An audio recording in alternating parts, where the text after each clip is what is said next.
فراه ما يمكنش هاد الايامات هادي تدخل فيسبوك او لا انستغرام او لا يوتيوب وما تلاقاش مع بحال هاد ستايل هذا ديال الناس، يعني لابسين واحد ستايل ديال اللباس في شكل و تيدوزو من فوق واحد الطابي روج. ونقدر نقول لكم بلي هاد الفنانين هادو او الممثلين السينمائيين كيتسناو هاد العرض او هاد الفيستيفال عام كامل، وهما متحمسين باش يلبسوا واحد الستايل ديالهم خاص ويدوزو من فوق هاد الطابي روج. ولكن البعض منكم باقي واقيلا ما عارفش علاش تنهضر. انا تنهضر بطبيعه الحال على واحد المهرجان ضخم واللي سميتو مهرجان كان او لا فيستيفال دو كان. فراه الموضوع ديالنا اليوم غادي يتمحور على هاد الفيستيفال هذا والتاريخ ديالو والمشاكل اللي واجهوهم الفرنسيين باش يديروا هذا الفيستيفال هذا والمشاركات ديال هذا العام هذا، وعلاش بالضبط كتعطى القيمه لهذا المهرجان هذا على الاخرين. يعني تقريبا نقدر نقول باللي هو الفيستيفال اللي عنده القيمه كبيره في سميتو في العالم وان جينيرال.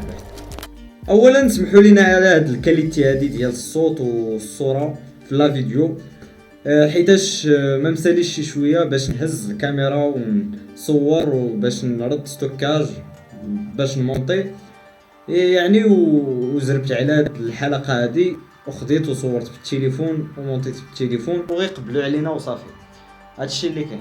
المهم بالنسبه لهذا الموضوع زربت عليه حيتاش موضوع الساعه وحتى شي واحد ما هضرش عليه، يعني في ديزانفلونسور قلبت في اليوتيوب وفي جوجل وما لقيتش ديزانفلونسور بزاف اللي هضروا على هذا الموضوع هذا.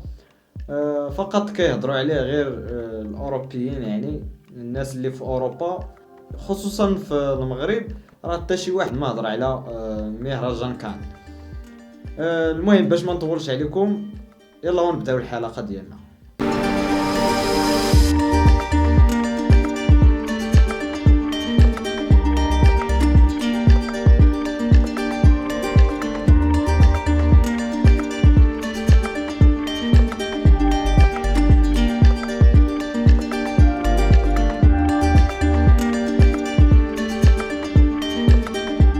مهرجان كان فراه اولا الى رجعنا الاصل التسميه، فراه كان هي السميه ديال واحد المدينه في فرنسا وبالضبط في جنوب فرنسا.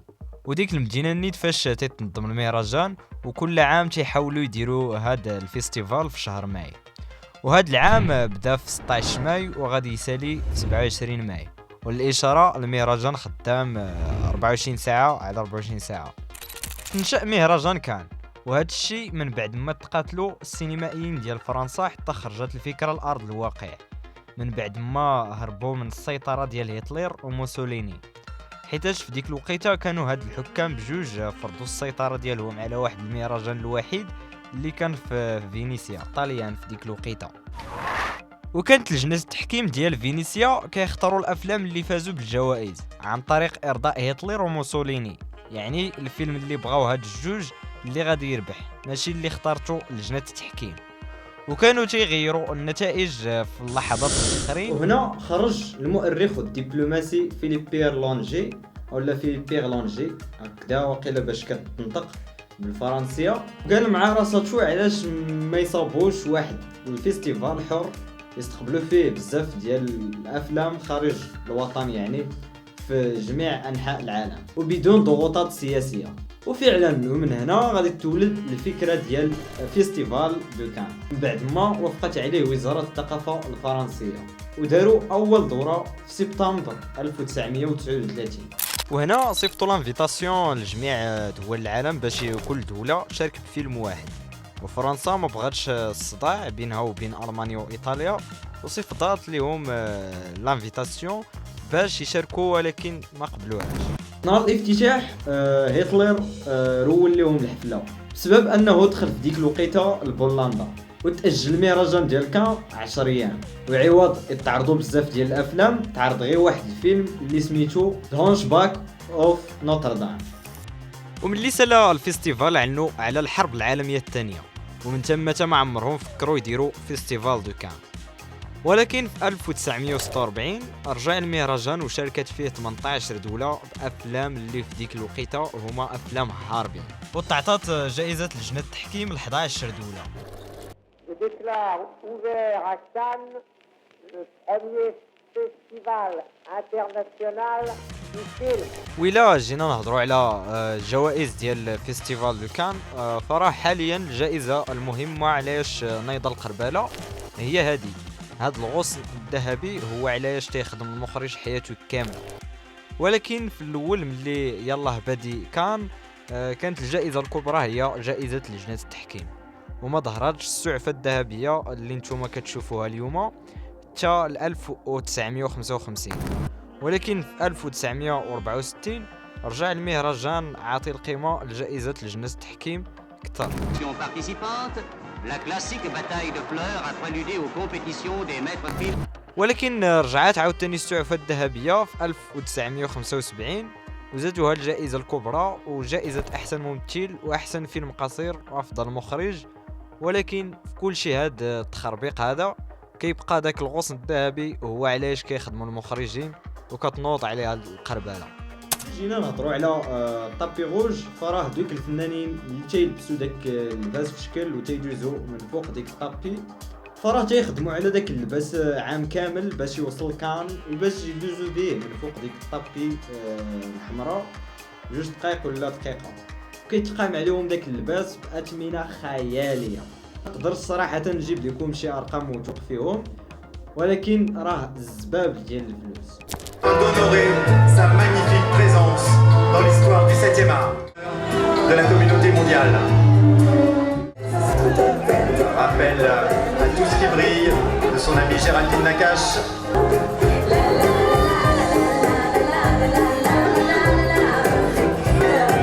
Arrivé sur la croisette de Mathieu Kassovitz. بالنسبة للممثل الأمريكي جوني ديب، رجعوه بواحد الإطلالة كتبين باللي غادي يخرج بأعمال جديدة وقوية من بعد ما داز من ديك الأزمة الفنية الخانقة بسبب الطلاق والصراع ديالو مع مراته. وهذا العام شارك بفيلم في مهرجان كان واللي العنوان ديالو جان دو بيري. وهذا الفيلم هو باش افتتحوا المهرجان في 16 ماي 2023. جوني ديب ما جاش بوحدو للفيستيفال، جاب معاه بنته ليلي روز ديب، حيتاش حتى هي عندها العرض الاول ديالها دي ايدول واللي هو مسلسل تلفزيوني درامي، البطله يانيت ليلي روز ديب.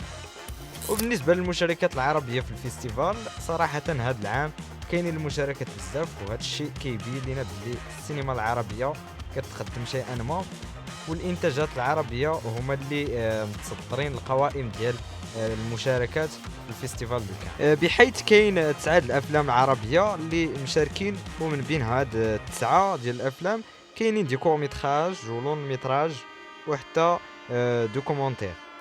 والاشاره راه حتى لجنه التحكيم ديال المسابقه الرسميه فيها المخرجه المغربيه مريم التوزاني. الفيلم التونسي اللي فيه جولفا كينافس على الجائزه الكبرى للمهرجان، وهو دوكومونتير للمخرجه كوثر بن هانيه. وهذا الوثائقي كيعالج واحد القضيه اللي هي دوك النساء اللي كيطيحوا في الجماعات المتطرفه. وهذه الدوره 76 في المهرجان ديال كان سجلت اول مشاركه للدوله ديال السودان بواحد الفيلم طويل بعنوان جود باي جوليا للمخرج محمد كردوفاني.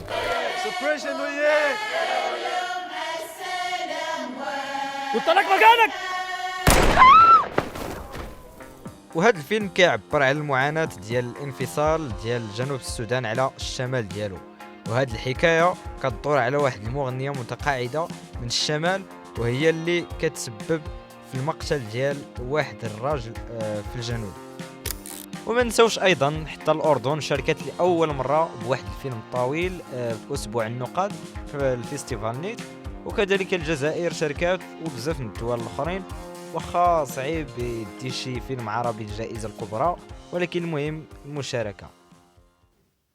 المهم هادشي اللي كاين في هاد الحلقه هادي. ما تنساوش دعمونا بواحد لايك سبسكرايب، وخليو لينا الاراء ديالكم في التعاليق على فيستيفال دو كان، وسمحوا لي عاوتاني على هاد لا فيديو هذا والكاليتي العينه اللي كاينه فيه. هادشي اللي كاين، تهلاو.